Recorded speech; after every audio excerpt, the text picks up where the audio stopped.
welcome back to another video, and today we'll be talking about a monster design that I have come up with, and we are also going to talk about a little bit of lore. And I designed this monster, and yes, it is a whole monster. It's not 4 monsters, it is a monster, and it is a kind of colony it's comprised of different monsters, and they stick together and they just go around terrorizing people as a single colony. So in a way, it's very much like the Man of War jellyfish. It's not actually a single jellyfish, it's somehow different animals that stuck together, and it's functioning as a single creature. It's very strange. And this monster is called the Burning Lady's Communion. And yes, it's 4 different monsters, but it functions as a single colony.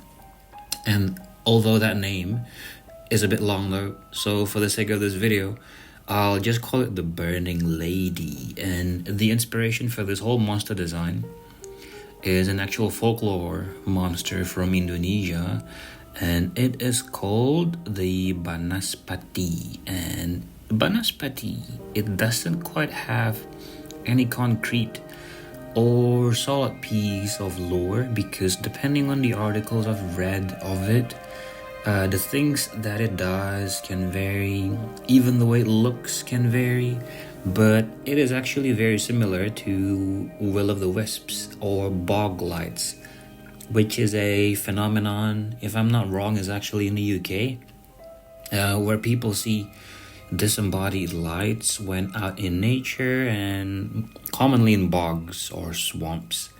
And because what the Banaspati, in this case, is supposed to look like, therefore the Burning Lady itself is supposed to look like a ball of fire, a disembodied ball of fire to be exact. And this is actually what the Banaspati does. The actual folklore monster just looks like a disembodied ball of fire, and it's flying in low altitude through the woods, so it's in forests, and it is similar to the will-o'-the-wisps. What it does is lure people to their deaths. So it's not some kind of good spirit that guides you to safety, and as one would expect from the typical cliche of what lights are supposed to mean. But no, these lights actually lead you to your doom. And another form the Banaspati can take, from what I've read, is a humanoid form, so like a human that is on fire, as in it's like completely engulfed in flames, or another variation from some of the stuff I've read is only their heads would be on fire, and it's not an actual head that is on fire, more like their heads are just made of a ball of fire. And get this, they actually walk upside down. So that's about it for the Banaspati folklore monster, like air quotes facts that I've been able to dig up. And I couldn't exactly find illustrations of this monster, but and I couldn't find that in detail, how they actually walk upside down. Maybe they do it with their hands, but it's not really mentioned anywhere. So what I did instead for my drawing of the Burning Lady is to just symbolize this monster as an upside down woman, floating in the air.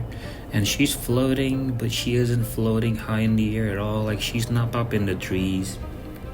She's actually very low on the ground, at about the same height as our own eye line, like where her head would be, even though she's upside down, is like where our head will be. So, and I didn't feel like just making her look like she's engulfed in flames, because that would just make it seem more like a cool elemental monster instead. And I wanted to make her look more like a ghost. So what I did was have her have this eerie, spooky greenish color to her skin, and have her hair glow bright red, as if her hair itself is the thing that's on fire. and it doesn't look like it's literally on fire. It looks like it's red, bright red and glowing. So it doesn't look like it's on fire, but I imagine her hair to actually burn you if you were to touch it. And from afar, it would still look like you're looking at disembodied lights coming from the forest. And another strange thing that the folklore monster Banaspati does is it tends to attack people whose feet are not directly touching the ground. So you could be jumping, or you could be sitting somewhere and your feet are just hanging off the edge, or you could even be wearing sandals or something. So the one way for you to not fall victim to these creatures is to walk barefoot and just always make sure that your feet are touching the ground. And I don't know why that is, but that does sort of support how, well, it's not really supporting, but it does sort of show that maybe it has something to do with why they walk upside down. So it's very interesting, and I feel like I should come up with a way the burning lady also sort of just attacks people whose feet are not directly touching the ground. And since she's more ghost than elemental or even monster, so she's more supernatural, I think it would be interesting to make it so that the one way to escape this creature is actually very simple, and not many people, like someone new to the area will not know this, but someone who knows about this monster would know. And the one way to escape being attacked is to actually just take off your sandals and walk barefoot. And now we move on to the little imps. And these days I have been watching too many terrible true crime like stuff on YouTube, and it's just terrible stuff that just sucks the soul out of me whenever I hear it. And I'll just summarize it as how I am so shocked by how people can be so cruel, so evil for seemingly no reason at all. Like imagine when people do something terrible, but the reason can be boiled down to basically nothing. And what I mean is, there could be actual reasons why they do evil things, but the reasons are like, let's say the reason is black magic or superstition. Like if I do this, then I'll cure myself of this disease. Or if I eat that part of a person, I'll get lucky over the next so and so years or something. Like, which is basically absolutely no reason at all. So I thought, hey, that could be a good idea for this monster. And the burning lady itself is of course in the shape of a humanoid, and more specifically a woman. But the imps are her followers and worshippers, almost like a mini cult, just following her around, her own communion. And I tried to make them look just like little mindless, like scamps. They're just completely taken over by their obsession of luring people to their deaths, and also their obsession of the burning lady, and how they sort of just help each other that way, kind of like a symbiotic relationship.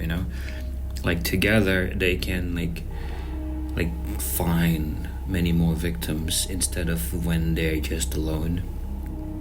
So, and I also wanted to give them a chain that they'll be like holding, and it'll be tied to the neck of the burning lady itself to drag her around, which is, it sounds terrifying, which is always welcome, because when I make concepts, I feel like fear is the one thing that is so easily understood by at least me, and if it's understood easily by me, I like to imagine that it's actually easily understood by many other people, because a good artist once said, if it doesn't make an impact on anyone, then it's not good art. So I'm thinking, hey, if it terrifies even me, it must mean it's good art, like it shouldn't be taboo to draw something that terrifies me, because all it is just a work of art, really. And that's why I like to just draw things that might seem shocking to people. I mean, they're not anything revolutionary, you know, but I like to just use fear as my sort of benchmark. Like, the more it terrifies me, the more of an impressive monster design it will be, you know. So anyway, I wanted them, the imps, to just be,